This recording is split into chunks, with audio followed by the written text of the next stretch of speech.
Hi, boys and girls. This is Ms. Kathy. I'm so happy you've joined me today for another story just for you. Do not be anxious about anything, but in everything, by prayer and petition, with thanksgiving, present your requests to God. Philippians 4:6. A Current Affair by Tom C. Stiles.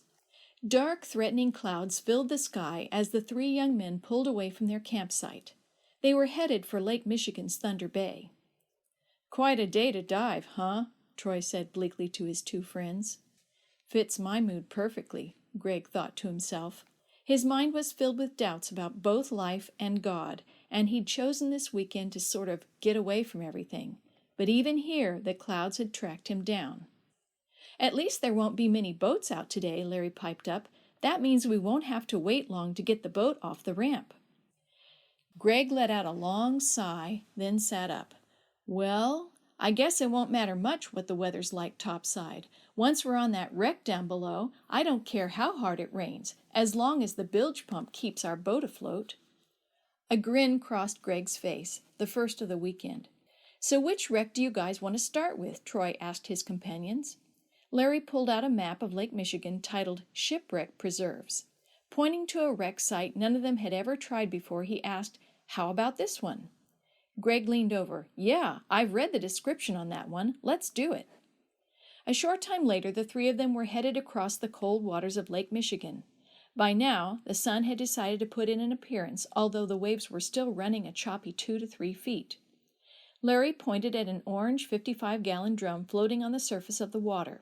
"There's the marker!" he shouted above the steady drone of the boat's motor. Troy pulled the boat alongside the buoy, while Greg grabbed a rope and tied it to the marker. "I'm glad we have dry suits," Larry commented.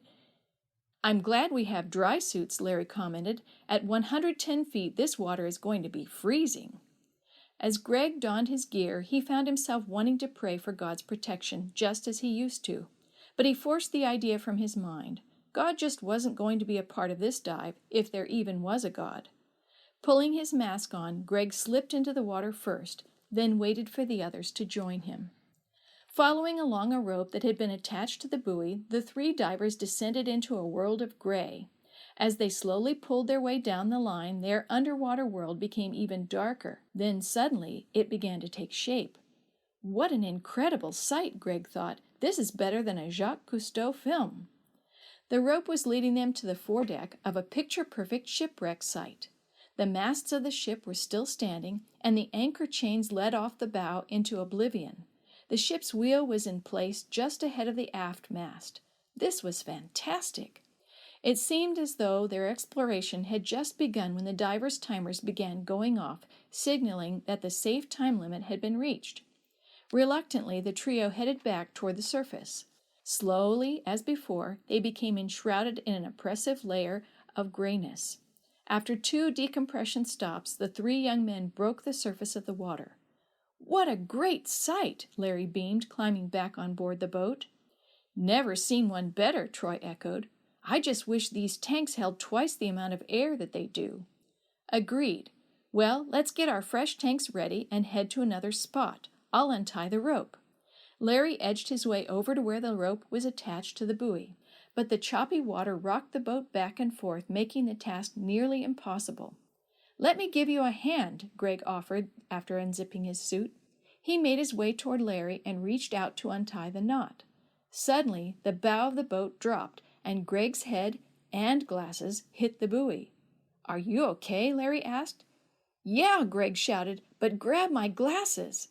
But it was too late. Greg's brand-new, expensive glasses were headed for the bottom of Lake Michigan. "I have to do something," Greg thought, his head spinning. He knew that diving back to their previous depth right away would be dangerous. There would be a risk of getting the bends. He turned to Troy. "Look, let's get our fresh tanks and go to another dive site, one that's not this deep.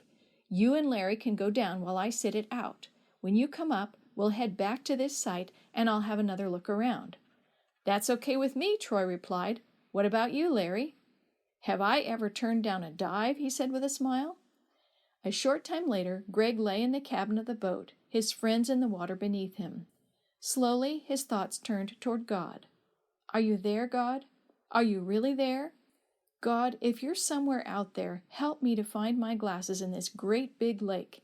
If you do, I'll never doubt you again.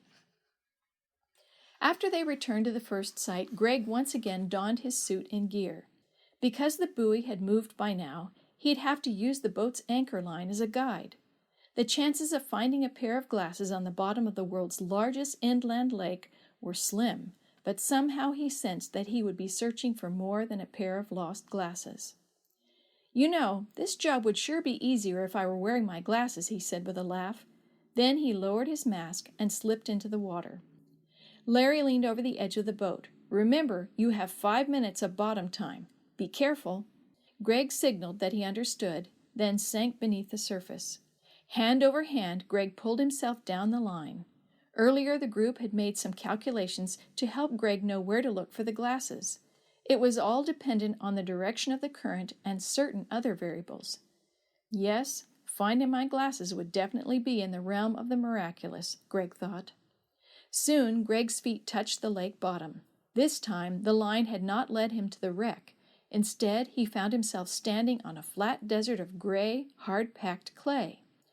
Greg began to slow walk around the lake bottom.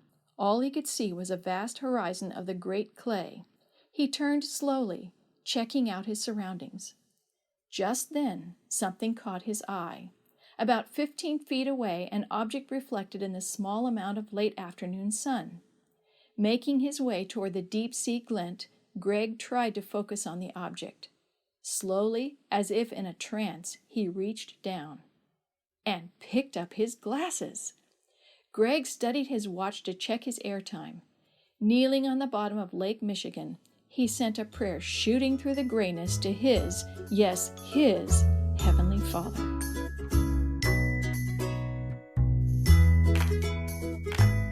The story you have heard today is from God's Greatest Stories, written by various authors and compiled by Randy Fischel, and used with permission from the Pacific Press Publishing Association.